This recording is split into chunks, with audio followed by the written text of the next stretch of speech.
authorizing the military to shoot the American people, that's not left or right. That is the government getting out of control. And it is the government getting too complicated for the people to understand, which is why we are here doing what we do. It clearly says if I believe that they're running to a place where there could be a weapon, I have the right to use deadly force. I have a problem with this. Hey, all right.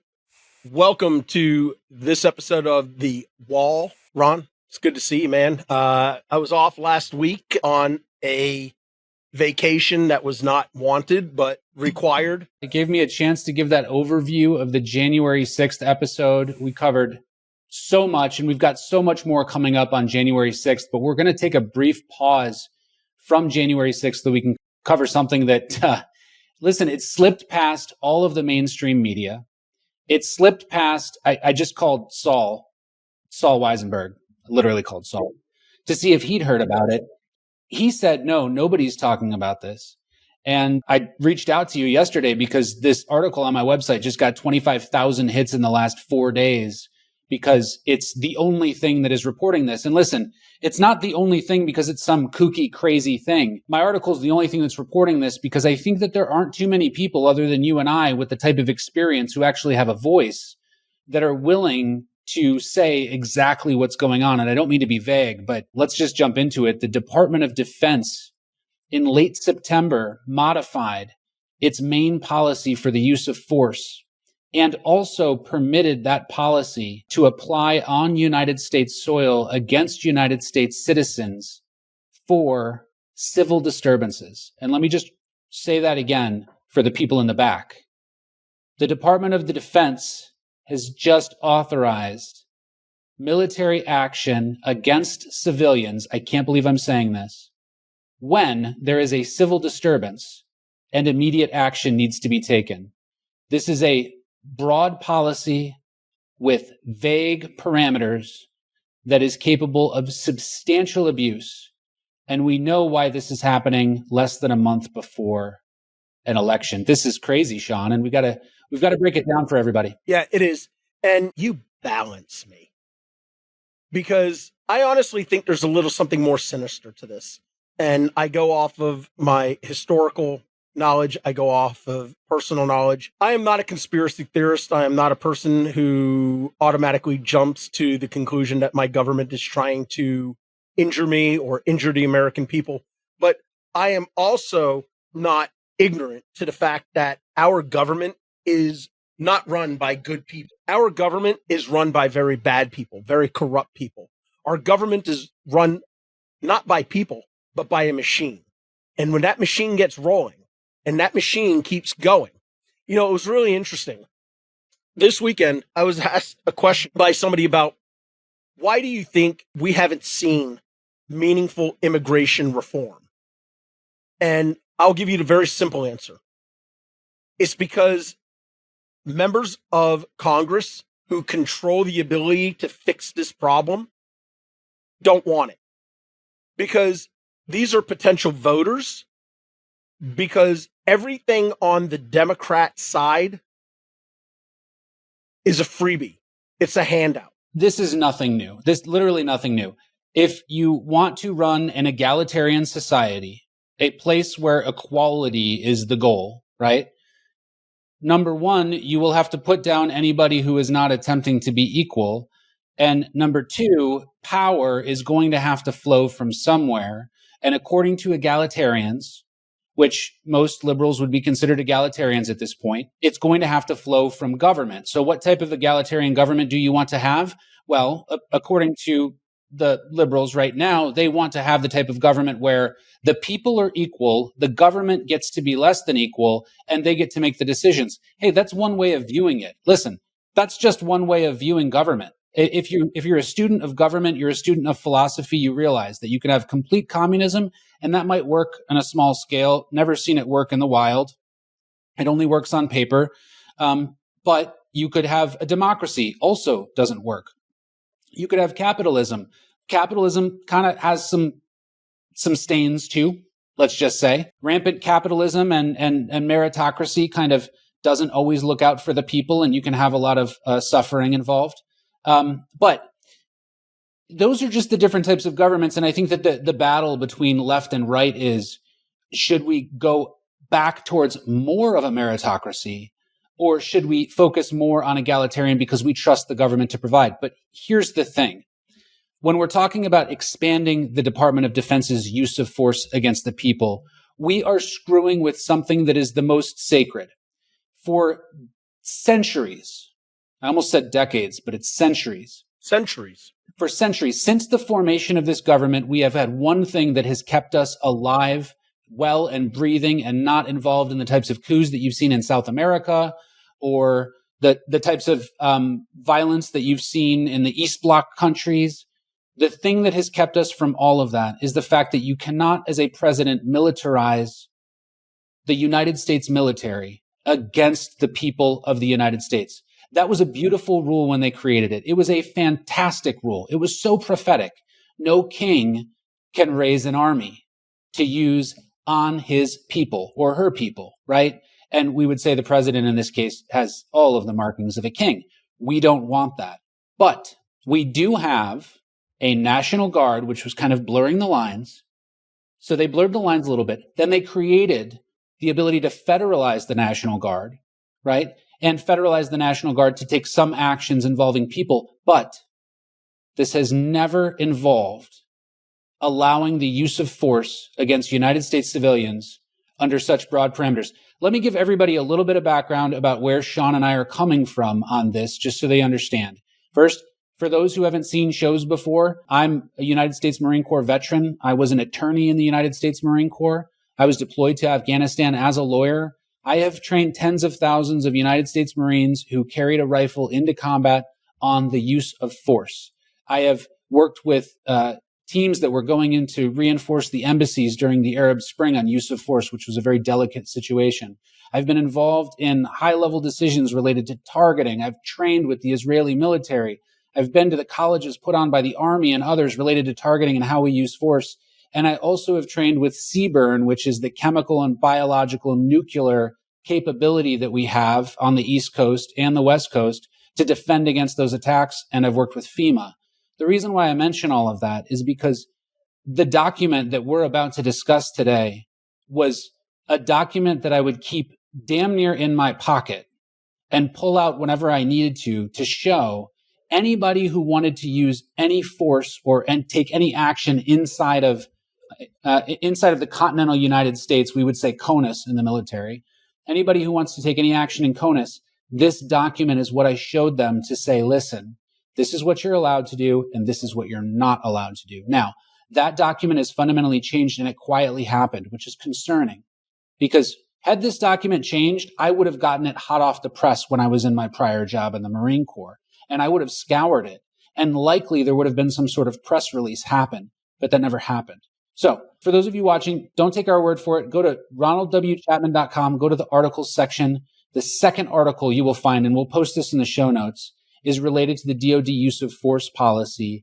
I show you the new use of force policy. I break out the provisions that are very problematic so that you can see it. I want everybody watching this to understand this is 1000% real. This is no exaggeration. This is not just, speak to get, this is not clickbait, right? This is actually happening in our country, and this has been allowed.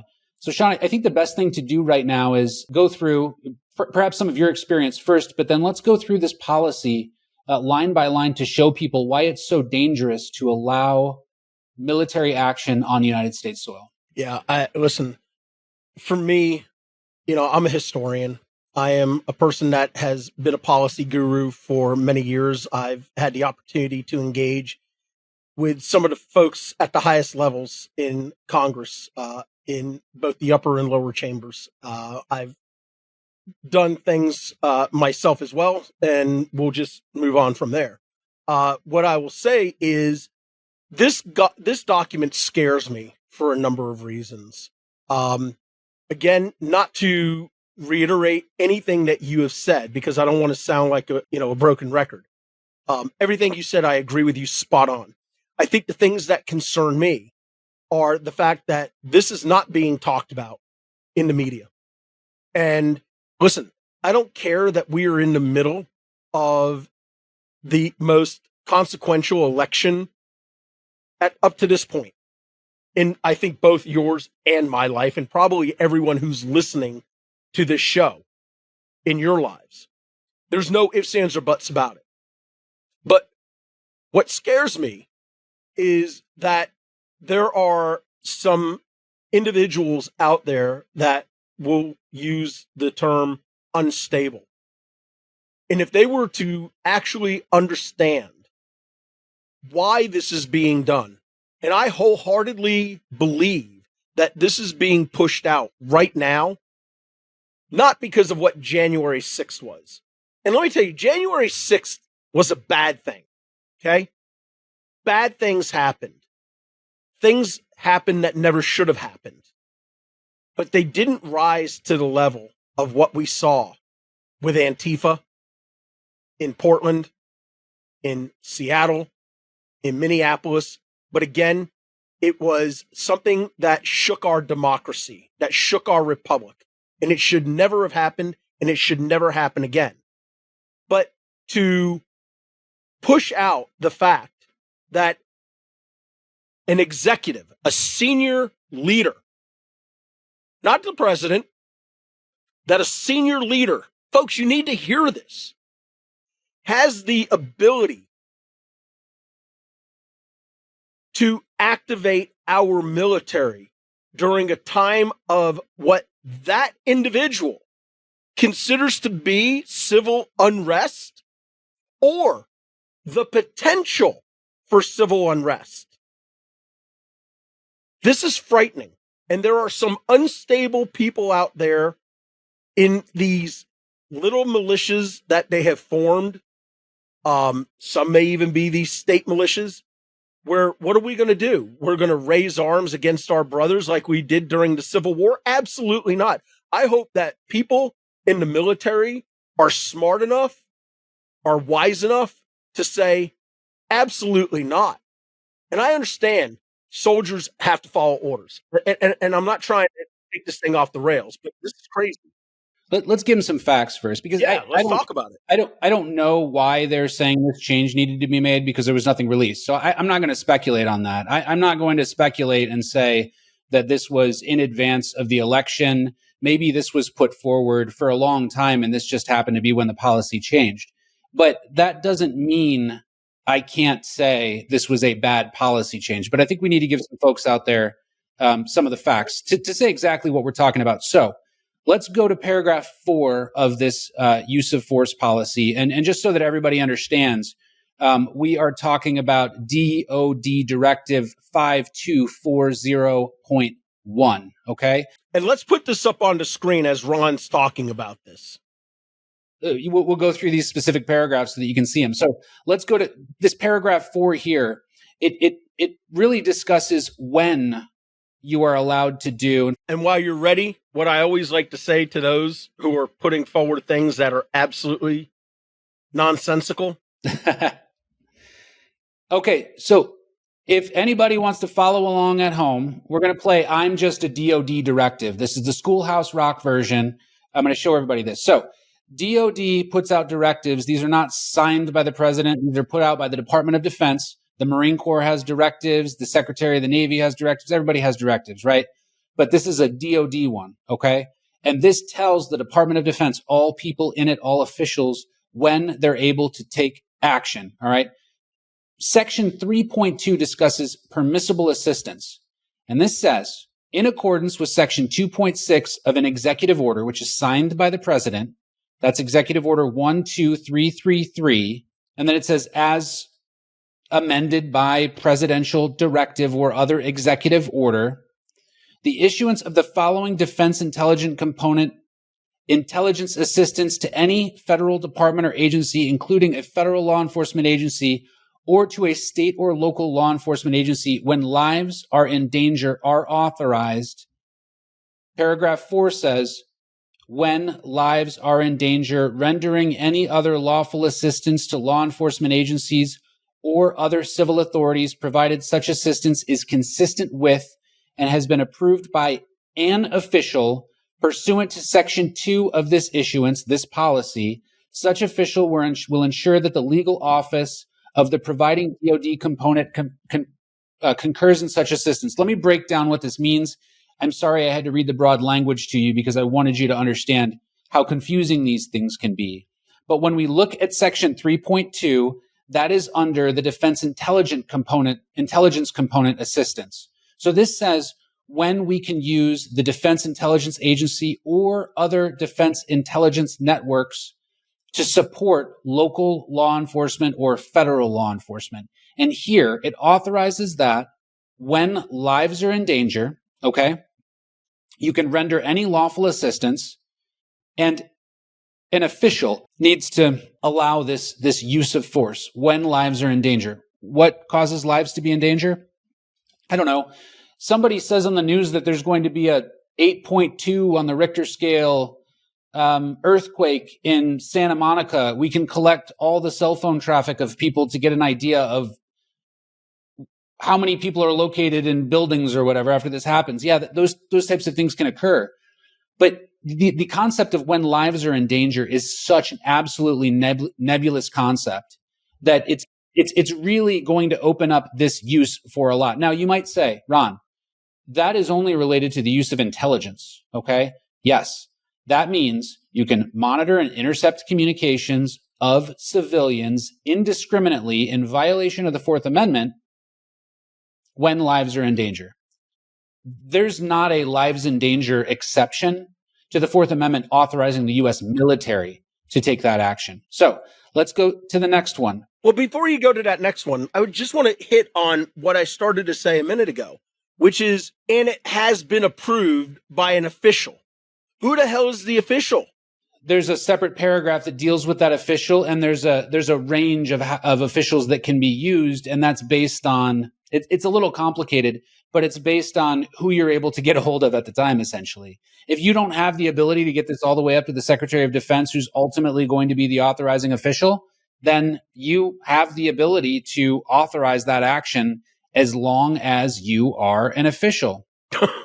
I don't mean to laugh, but I mean, this sounds like Kiefer Sutherland in Designated Survivor when he becomes the president of the United States when he was the head of HUD. That's right. Yep. So there's this other thing that is snuck in here. Section 3.3 is the next one. All right. This is where it gets a little interesting. So this discusses levels of authority and who approves what.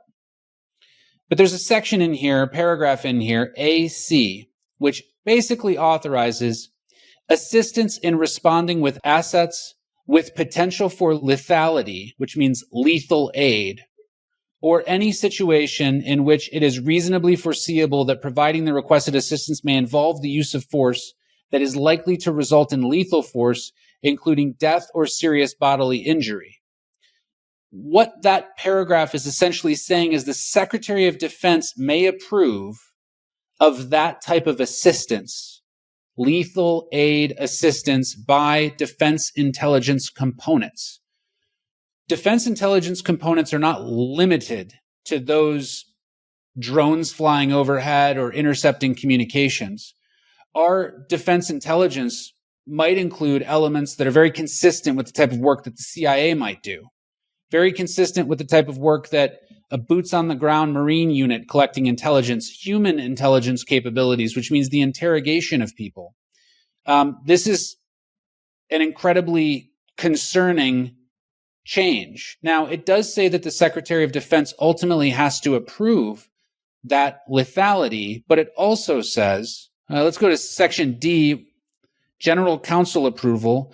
In addition to the approvals provided by the other paragraphs, they must coordinate with the legal office of the providing defense intelligence component, and they must consult with them. So the General Counsel would have to weigh in on this. And also, the defense intelligence component head may also have to approve the use of the lethal aid.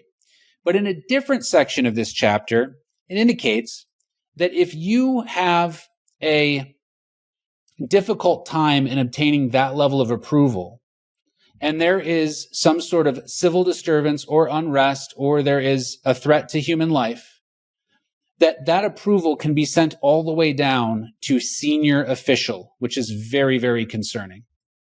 Very, very concerning, Sean. Yeah. Because who are these senior officials? Well, that's a good question. I'm a lawyer. I've looked through this, and I have a difficult time. So let's go back to 3.3.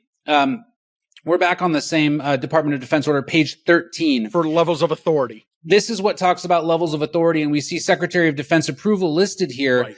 And paragraph 2A of this indicates that they can authorize, Secretary of Defense can authorize the use of personnel to support response efforts for civil disturbances, which may require presidential authorization. So we have the president and the Secretary of Defense where there's a civil disturbance. There's no definition that I can see of what a civil disturbance is.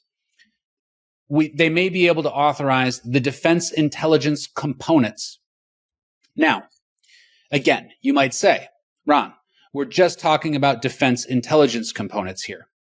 But remember, later paragraphs talk about the concept of lethal aid being used in support of those efforts to quash what would be considered a civil disturbance. It also authorizes the same response in response to a chemical, biological, radiological issue. So if we were attacked by a nuclear weapon, God forbid, you would very quickly see the U.S. military take control over certain areas. There's already a plan for that.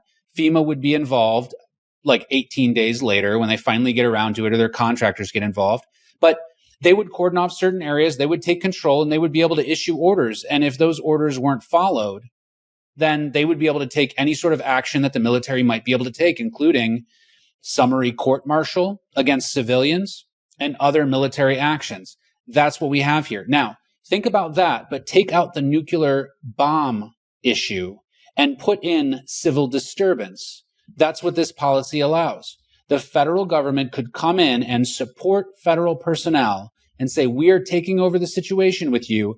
They can use lethal aid. They need Secretary of Defense approval, and they can use lethal aid. They may need, and by lethal aid, I mean they can shoot people, but they have to do so under certain parameters. They would have to do so when those people are presenting some sort of hostile action or they show some sort of intent. And Sean, you and I talked about this on the phone in the pre-show planning. Believe it or not, we try to plan these shows out for you so we get things done. And one of the most interesting issues that this kind of causes is what we talked about for a long time when we were talking about use of force in Iraq and Afghanistan. Our U.S. service members are trained to be blunt force instruments for the most part. Now, there are a lot of very intelligent, very capable people in the United States military, but they are used for war. They are supposed to be weapons of war. There have been efforts to make the military something other than a weapon of war, like a job, right? But it was never supposed to be a job. You are supposed to be training to go to combat. That's why if you're not combat effective, you should be out of the military. If you're not performing a job that aids in combat effectiveness, we shouldn't have you in the military. Not to digress, Sean, but the idea of putting a movie theater in Afghanistan, I wanted to burn that place down when I saw it. The fact that they were using pools, no offense to the Air Force or anybody in it, but pools and air conditioning in Iraq, please, no. I mean, air conditioning, that might be okay, but we don't need a Chili's on a military base. That was part of our industrial complex, building up the military for something that it wasn't supposed to be. But here's the thing. These people are trained to kill. They're not trained to arrest. They're not trained to quiet people down.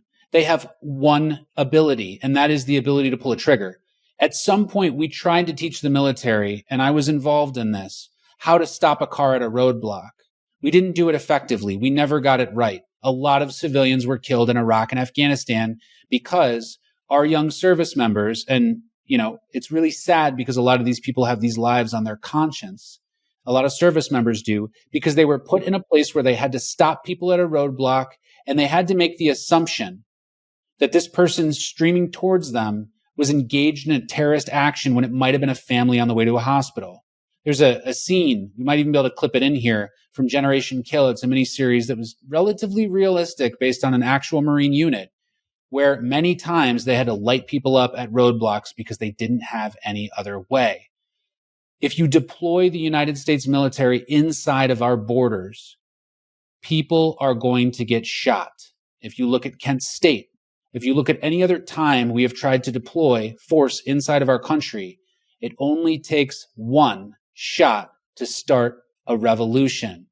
And that is an entirely unnecessary risk for us to take. Remember, the Boston Tea Party and then the corresponding was civil unrest. Massacre that happened after that was started because two groups, well, one group was armed, the other wasn't really that armed, and they had no other abilities to quell what was considered a civil disturbance. We don't have the military operating inside of our country to quell civil disturbances because we feel that riot gear and pepper spray and flashbang grenades is the way that we deal with this, not 50 caliber machine guns mounted on the back of a truck. I yield my minutes to Sean. I want to talk about something, because again, I've read these directives, okay? And there's something that's very concerning to me under deadly force. It's 2A. And it says, deadly force is justified only when there is a reasonable belief that the subject of such force poses an imminent threat of death or serious bodily harm to a person or under the circumstances described in paragraph 3.4.E4. But the very next section is A. And it says, now I want people to hear this very clearly.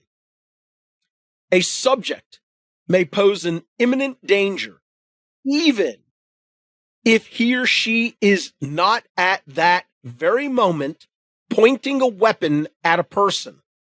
If, for example, he or she has a weapon within reach or is running for cover, carrying a weapon, running for cover, carrying a weapon, or running to a place where the DoD armed person has reason to believe a weapon is available. Let me ask you this question. I'm a pragmatist, as you have pointed out many times. So I believe in common sense. If somebody is running away from me and they don't have a weapon, how is that posing an imminent threat to me? Well, I will tell you, and this is what sparked our conversation about the issues with using the military inside the United States. Because if I am in Detroit and I think somebody is, I used to hear this phrase all the time, military-aged male.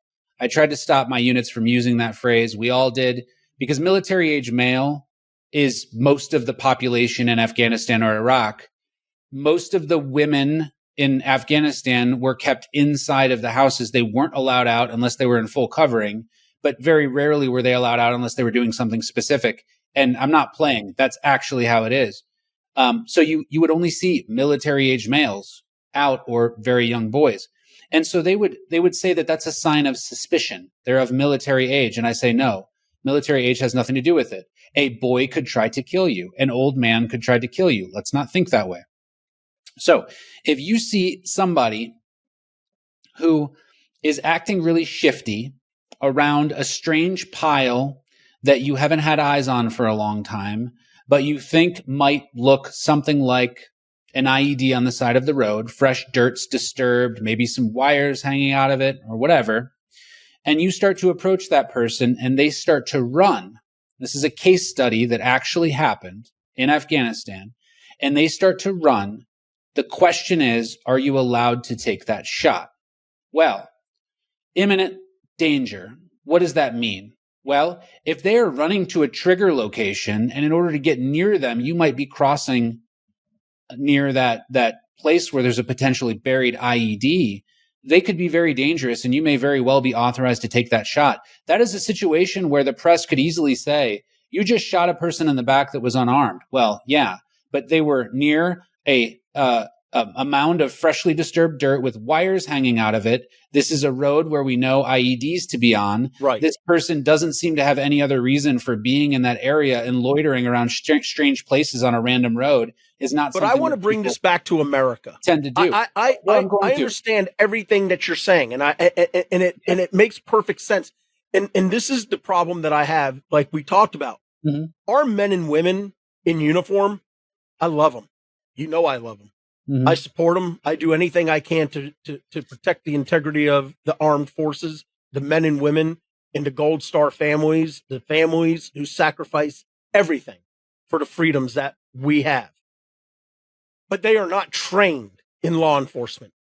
And to ask an 18-year-old with a fully automatic machine gun who's never experienced any type of conflict other than maybe a fist fight in high school or middle school, to now have to subjectively make a determination as to whether or not somebody in the United States, whether they're white, black, brown, whatever they are, unarmed, running away towards a dumpster, towards a pile of boxes, towards a mound of dirt, whatever the hell it is. You are asking somebody who has never been trained in these types of situations here in the United States to rely solely on their judgment in the use of potential deadly force. This person is unarmed. They are running away, but you're going to say, well, the DoD directive in section 2, in number 2, section A says, hey, it clearly says if I believe that they're running to a place where there could be a weapon, I have the right to use deadly force. I have a problem with this. Well, absolutely. I was going to get full circle to the United States, and my problem with this is... I'm sorry. No, in a combat environment, we have rules of engagement that apply based on how kinetic the area is, right? If we are in downtown Mosul or maybe Fallujah, right, we have a different set of rules of engagement than if we are operating in the green zone in Iraq. You're going to have different approval authorities. Well, the problem with this is the United States can never be considered the type of area where we can make assumptions about United States citizens and seize them. Killing is seizing a person, by the way, under the Constitution, and seize them or take their life away based solely on assumptions. We have a Constitution. We have a Fourth Amendment. We have a Fifth Amendment. We have a number of amendments that protect United States citizens from assumptions. We get due process of law. And due process of law can never be considered the few seconds or milliseconds that some 22-year-old gets to take while observing you before they pull a trigger. That is not due process of law. And that is not something that we allow inside the United States. The Constitution forbids an action like that. The best that you get to do is arrest them. Now, some people may say we have police shootings all the time. I agree with you. But first, those are trained police officers whose job is fundamentally different. Police officers understand the Constitution. They understand the Fourth Amendment. They understand, I hope for the most part, people may have their complaints. When they pull out a gun, they are only allowed to do so, or they will get prosecuted. They are only allowed to do so when they feel that their life is in imminent danger, and the idea of shooting somebody in the back while they're running away to potentially retrieve a weapon is not something that I have seen supported by the law in recent history. I have seen many cops get prosecuted. You may feel how you feel about that. That's a whole different debate altogether. But the reality is that they don't have fuzzy rules of engagement. Those cops have pretty clear use of force policies and rules of engagement, and they aren't based on, is this person potentially hostile? They only take a life when they have to. And we have the ability to prosecute them for that. Under this, you don't prosecute that military member who was authorized by law under a DoD directive to use lethal force under these rules of engagement, because the prosecuting official is going to be that very military that put him in that situation. But remember, we're not just talking about military personnel here. Because this applies to non-military assets as well. This applies to contractors. All right, Sean, let's talk about applicability of this DoD directive, okay? Yeah. So this applies in a few very specific contexts. First, I say very specific. I probably should say very general. Let's go to 1.1a. This issuance applies to the OSD, the military departments, so OSD, Office of Secretary of Defense, the military departments, the Office of the Chairman of the Joint Chiefs of Staff and the Joint Chiefs of Staff, the combatant commands, the Office of Inspector General of the Department of Defense, and defense agencies. This list includes virtually everything in the military. Okay, so this policy is not related to just defense intelligence activities. This policy relates to everybody. So the next part of that, it applies to any DoD component, that is any entity inside of the Department of Defense, any entity, when conducting the training of personnel to perform intelligence duties or activities. Then it also includes any use of tradecraft as defined in this issuance. Tradecraft is spy stuff, okay? It includes the conduct of research, development, testing, and evaluation of intelligence capabilities, and any intelligence-related and sensitive activity and related matters subject to the Undersecretary of Defense. I imagine subject to their approval, okay? Except as otherwise specified in this issuance applies to all defense intelligence components when providing intelligence assistance to law enforcement and other civil authorities. This is not limited to intelligence components. This is limited to what they would consider the conduct of intelligence-related activities. And what are we doing when we're engaged in intelligence? We're gathering information, all right?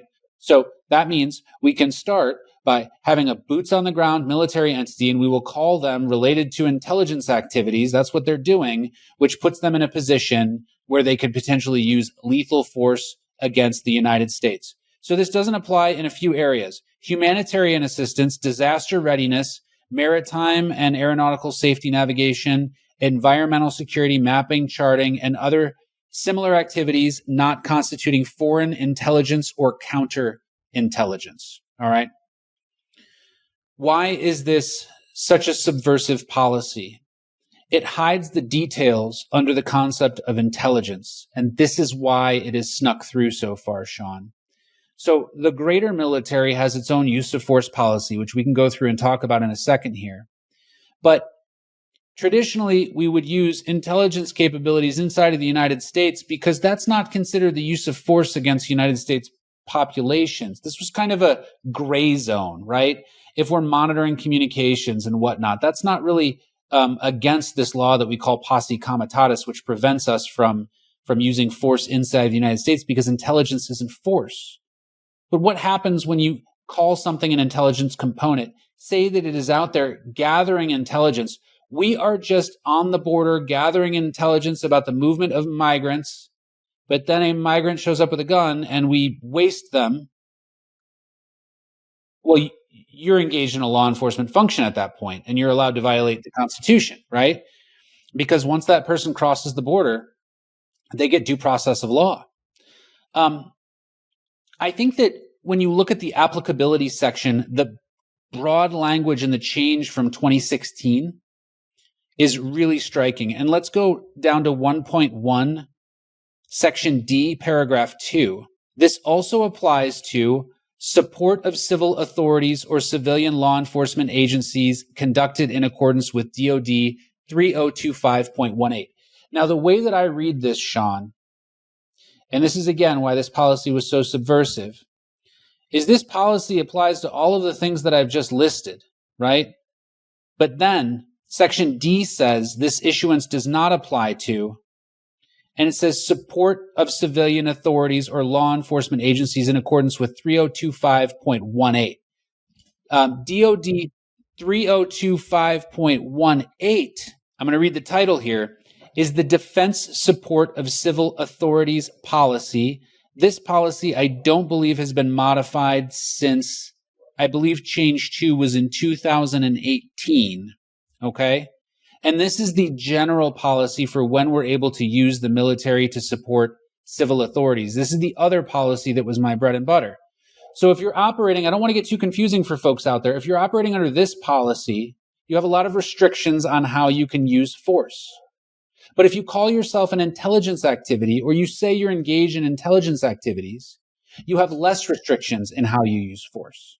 That's how the United States military was able to modify this policy in 2024, September of 2024, in order to avoid people talking about it and releasing this information into the wild, which is what we're doing for you right now. I think it's incredibly troubling, Sean. I have a lot of concerns because, a little while ago, you and I were talking about the directive from 2016 that was effective in 2020. And to see the significant and what I would consider to be radical changes to some of these areas is very concerning to me. I think responsible journalists need to sit down and read this stuff carefully. They need to get with people like yourself who are legal scholars, who are experts in this, coming from a military background, such as your time as a JAG with the Marine Corps, to be able to help them understand the critical importance of this. I think the American people have a right to hear this. They have a right to understand it, because we are at a crossroads right now. And I worry for the safety of my kids, my grandchildren, my friends, my family, and truth be told, for all Americans. This is a very scary situation. Because again, Ron, I know the answer, but what happens when an order from an officer is given to a soldier and that soldier disobeys a direct order? What happens to that soldier? Well, they get court-martialed, Sean, and they could be considered deserters. That's a capital offense. I don't know. Traitors? That kind of deserters is encompassed there. Okay. But I don't know that people are going to be put to death very quickly, but I will tell you, I disciplined a range of people for violating orders. We had people who didn't trim their mustache the right way, minor violation. Some might say, some gunnies, I don't want to piss any gunnies off out there. Some gunnies might say that is the most major violation because you have to control your mustaches, right? That's important. Like otherwise unit discipline will fall apart. And I don't disagree. Minor violation. Major violation. Well, we had, manning would be considered a major violation, leaking classified information. There was I believe a soldier took off their uniform and went in to try to desert and go to the other side. We've had people act as double agents, and those very well may be considered capital offenses, of course, unless President Obama decides to pardon you at some point. But I'm not calling anybody out there. I think that in this case, if you ignore an order that you believe is unlawful, and you believe that you should not have been told to engage with that individual and shoot a person, you can decline, and then your defense during a court-martial would be this was an unlawful order. Now, let me tell you, that defense doesn't always work, right? There are very few instances in which that defense will actually work. It has to be a legitimately unlawful order, which, had you followed it, would have caused you to commit a crime. Most people who are in a position to pull a trigger are specifically put there because they don't have sufficient information to determine whether or not the order is lawful or unlawful. That's why when people say the Nuremberg defense is like not a good defense, I say, no, that's not true. The Nuremberg defense can be a very good defense if you are led to believe that this is a lawful order and you don't possess any information that would suggest it's unlawful. If that's the case, you have a duty to follow the order. You could very well be told by a superior to shoot, even though it would have been unlawful. And if you had no reason to believe that it was unlawful, you have an absolute defense. You were following orders. That's a Nuremberg defense. So I go back to one of our favorite movies, A Few Good Men. During the cross-examination by Kathy of Nathan R. Jessup, where he says to him, But isn't it possible that they said the old man's just plain wrong? And he said, son, soldiers follow orders or people die. Are we clear? Crystal. Are we clear? Crystal clear. I mean, listen, I'm with you, but that's the point that I was trying to make earlier. We're asking, and I agree with you, there is an inherent difference between law enforcement professionals who are psychologically evaluated. They go through evaluations. They go through internal affairs after a shooting, after a situation. There's an investigation. They're cleared of it, or they're hit for wrongdoing and disciplined, whatever it is. Okay. But they use these as case studies of what to do and what not to do. So there's continuous ongoing training and conditioning of the mind of law enforcement professionals, the men and women in blue.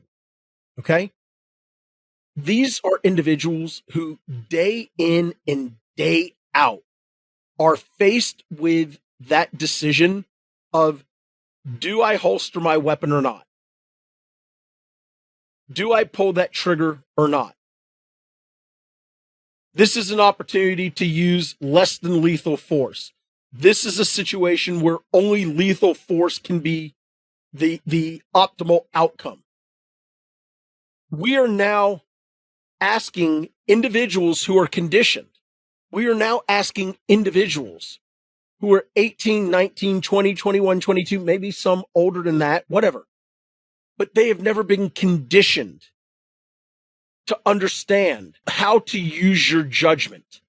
It has been instilled in them. They have been regimented to understand that there is a specific way things are supposed to be done. There is a chain of command. When you are given an order by a superior officer, you follow that order or bad things happen. That's what's in their brain. I have been given an order that if I believe somebody poses an imminent threat, and I don't really know what the word imminent means. It's never been clearly defined for me. But it clearly says if somebody's running away from me and they have no weapon in their hands and they're running towards something where maybe there could be something, I don't know, I have the right to shoot them in the back with deadly force and cease their existence?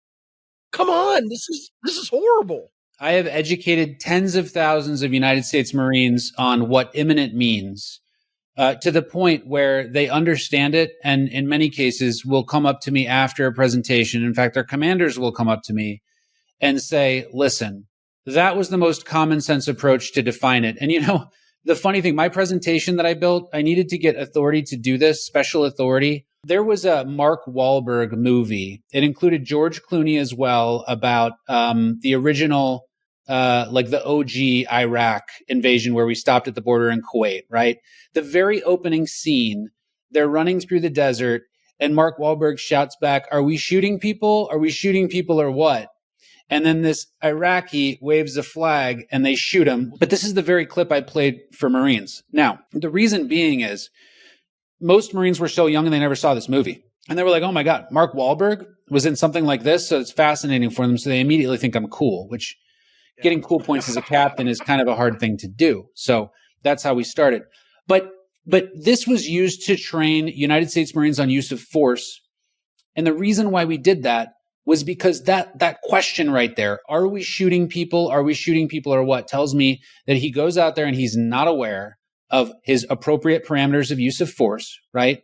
And then when the Iraqis started to wave the flag, he was also holding a gun up at the same time.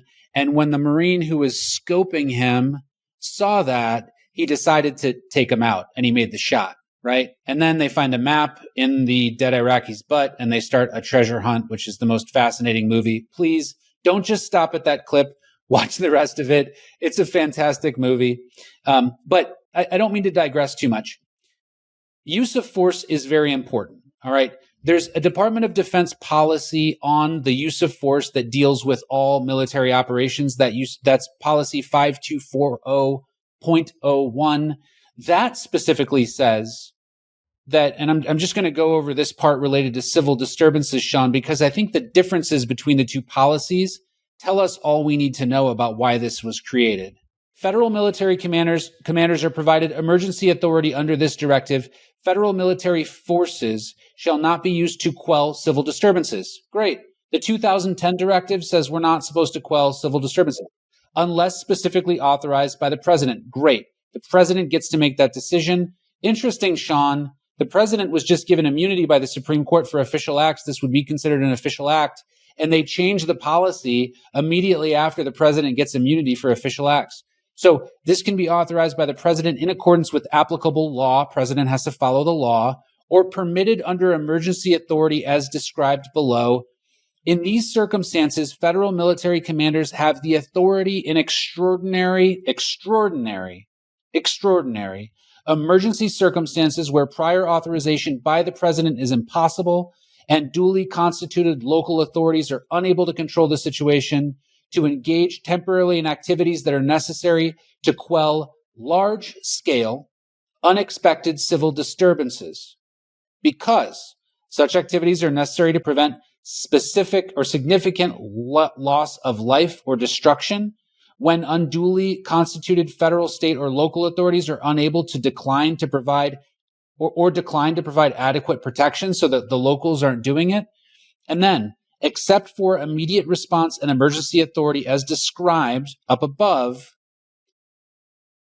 the Secretary of Defense may approve requests for civil authorities or qualifying entities for federal support for defense assistance in responding to civil disturbances. Now, that was the policy in 2010. It was modified again, I believe, in 2018. That's the policy. It's an understandable policy. And what are the differences between this policy and that? Let's just describe them. First, they must be authorized by the president or the Secretary of Defense in a severe emergency. When is the president not going to be available? The president's always available, right? I mean, they're not going to say... Unless he or she is not. They're not going to say SecDef authorized it because the president was sleeping. That's not going to be okay, right? So the president is almost always going to authorize this. And the president can only authorize it to quell a civil disturbance that is significant, and I think the specific words here, large-scale and unexpected civil disturbances. We don't see those modifiers on the use of force policy that applies to the intelligence activities, even though lethal aid may be authorized.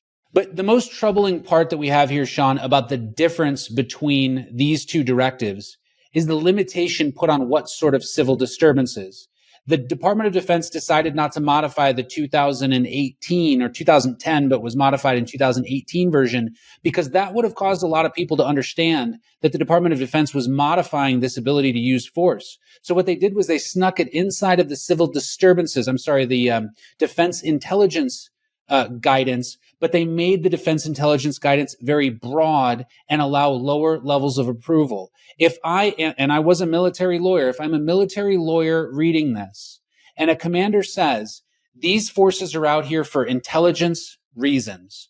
We feel there is going to be a January 6th happening, so we are going to deploy defense intelligent assets into the field, plainclothes, human intelligence, weapon-bearing people, or even uniformed intelligence assets to be on the roofs of buildings. Snipers are intelligence assets, Sean. People who are on top of buildings with scopes and take shots that cause pink mist are intelligence assets. And we have authorized the use of force against United States civilians for just any garden variety civil disturbance. It could be a January 6th civil disturbance, right? It could be something as big as the Detroit riots that we saw in the 1960s. It could be something like, which was obviously the biggest one, was the riots that Tim Walz didn't take care of in his home state, where, dozens of buildings were burned down, and I think there were 6 total arrests or prosecutions. But who is the use of force going to be authorized against? Is it going to be against Antifa riots or BLM riots, Sean? No, it's going to be used against the Charlottesville type disturbances, the January 6th type issues. And when somebody decides to make a stupid choice by seeing the military deployed in their hometown, when Uncle Eddie is on his rooftop after slamming a few bush lights and he decides to take a pop shot at the Marine that's walking down his street,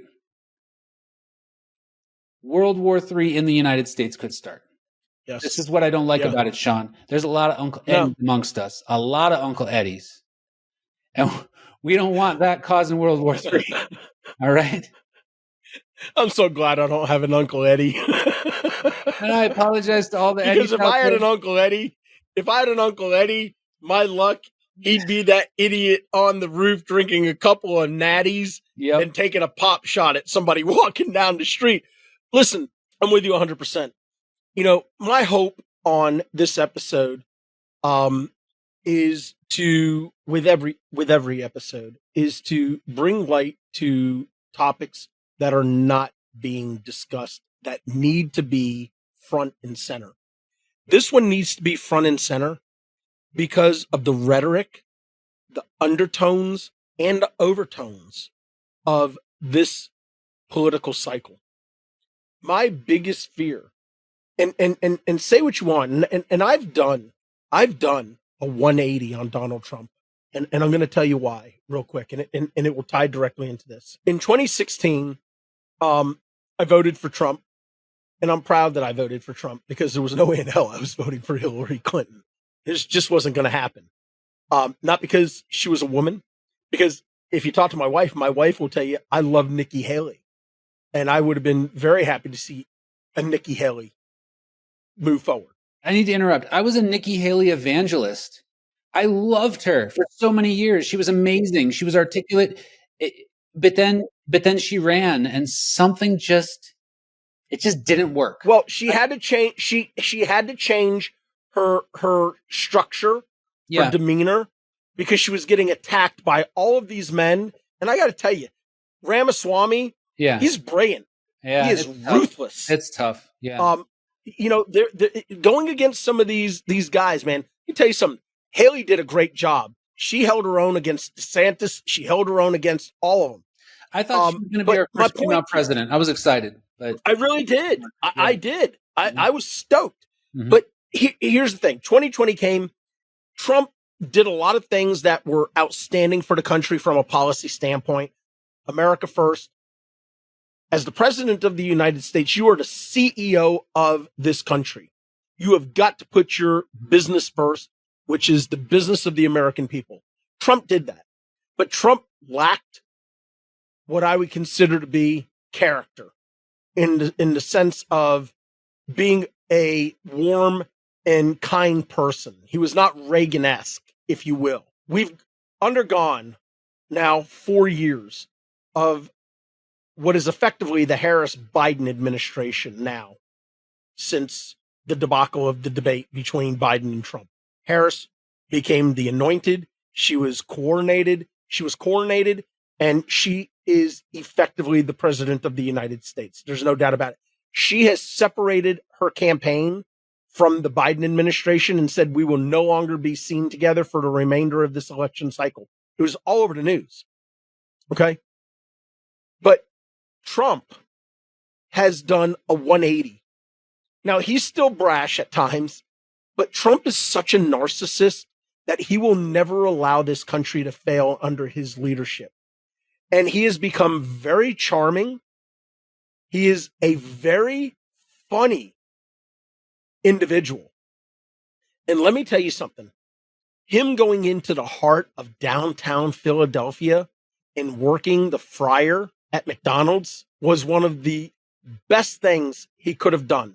But my fear is that the left woke has been allowed to go unchecked for so long, and they have received bailouts from Kamala Harris and other Democrats. Think back to Minnesota. Think back to Minneapolis. she advocated and helped to fund the bail for these people who were committing acts of violence, burning the city to the ground and looting and injuring people. People died. And this is the woman who wants to run to be president of the United States. I'm sorry. But if you think that the anger that's going to come from the right is going to lead to anarchy and chaos, it's not.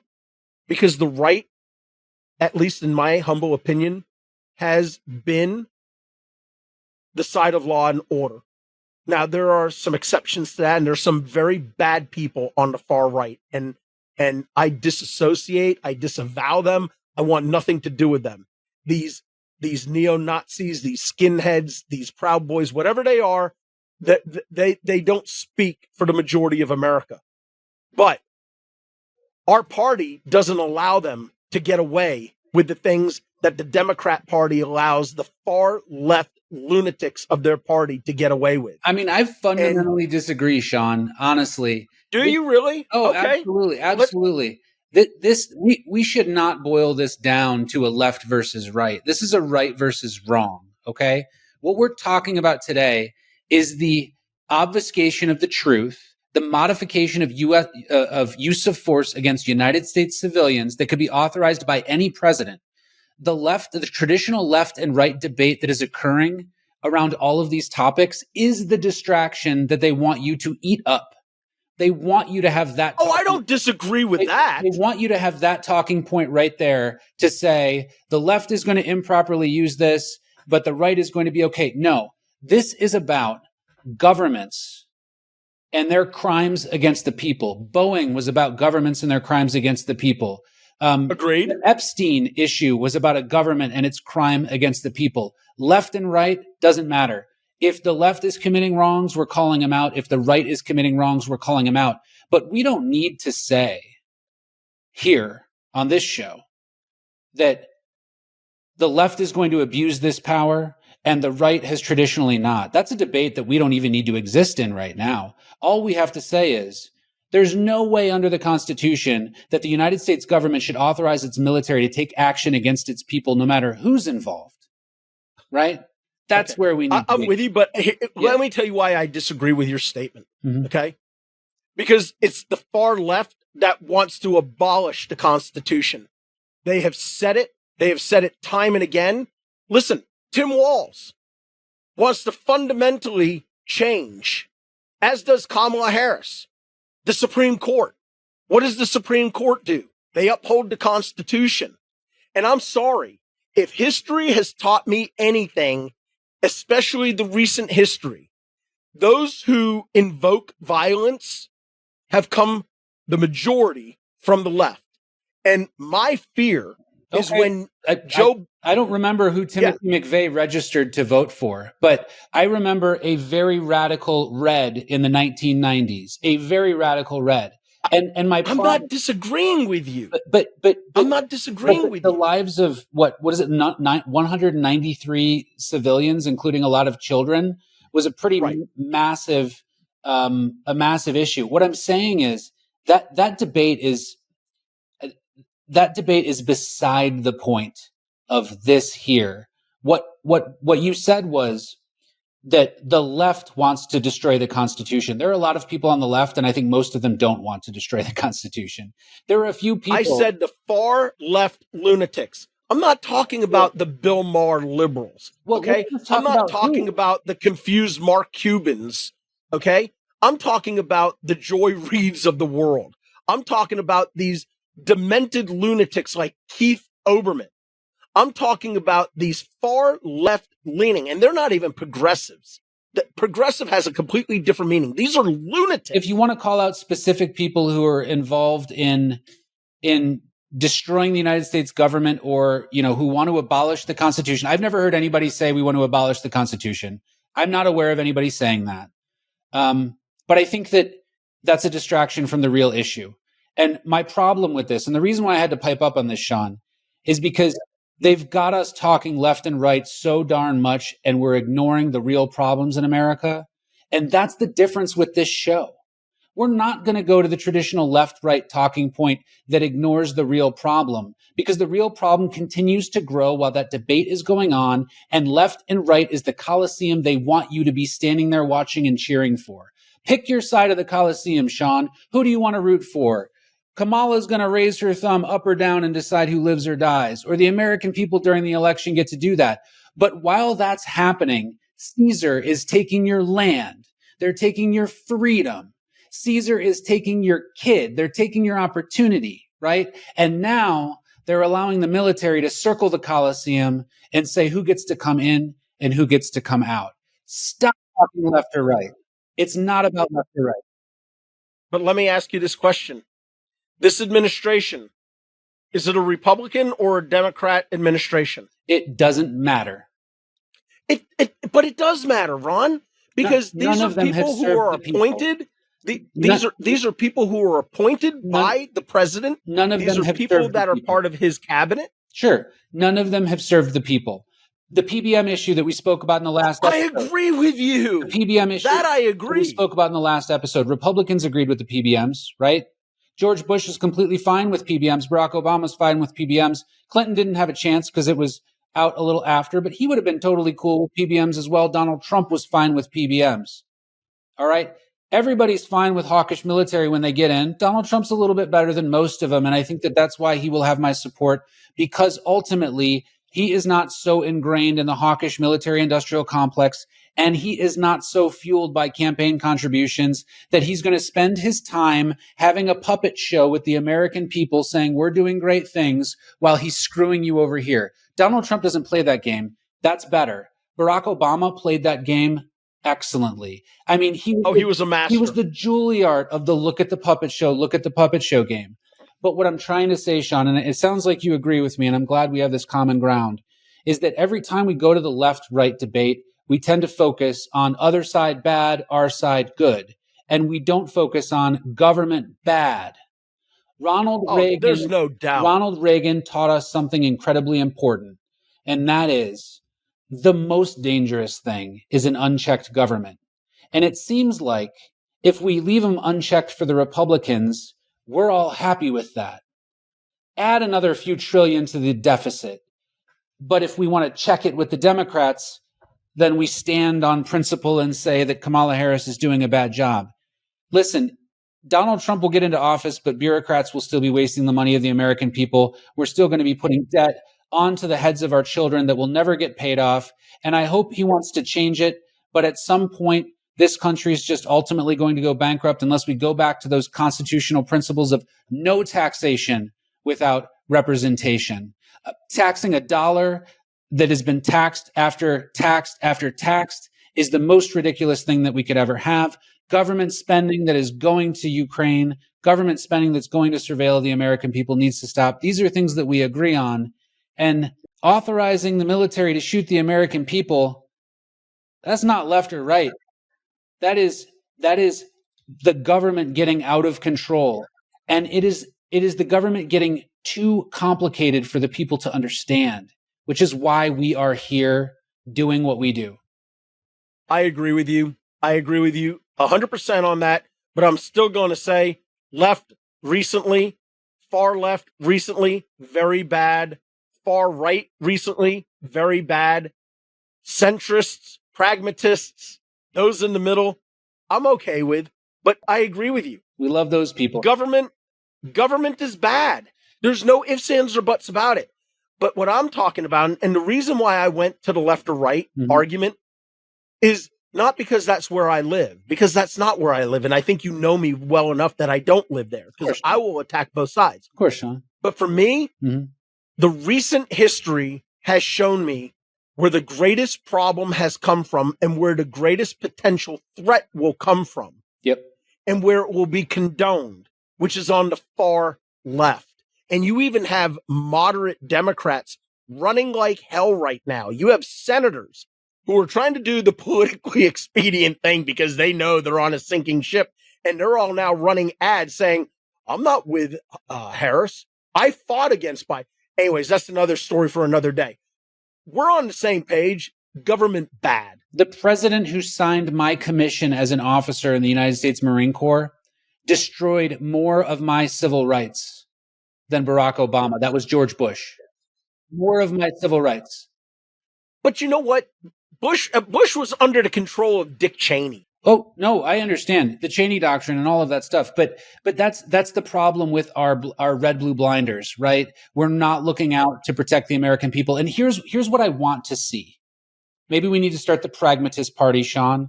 Maybe we need to put some shirts out there so that people can say, I'm not left or right. I'm part of the pragmatist party. Because here's what a pragmatist would say. Everything that the government decides to do, my first question is, from what document does that flow? And if it's the toilet paper that Kamala wipes her ass with, I'm not listening, right? But if it flows from the Constitution of the United States and it was enacted into law by a Congress that was given the authority to do so, and it is clear and able to be followed, then that's okay with me, right? That's it. Absolutely. Yeah. But all right. Beef on the Hoa. Absolutely, man. Well, listen, thank you for tuning into The Wall. We hope that you've enjoyed this episode. Look, every wall can be broken down with the right knowledge and strategies. We are ripping off the red and blue blinders. We are going to only talk about the facts. And that's how we're going to roll on The Wall. So if you like what you heard, don't forget to click and survive. Please connect with us on social media and join the conversation on The Wall. Remember, your feedback and support help build a stronger community and brings you the content that you care about. Stay tuned for our next episode and keep breaking those walls down. See you soon.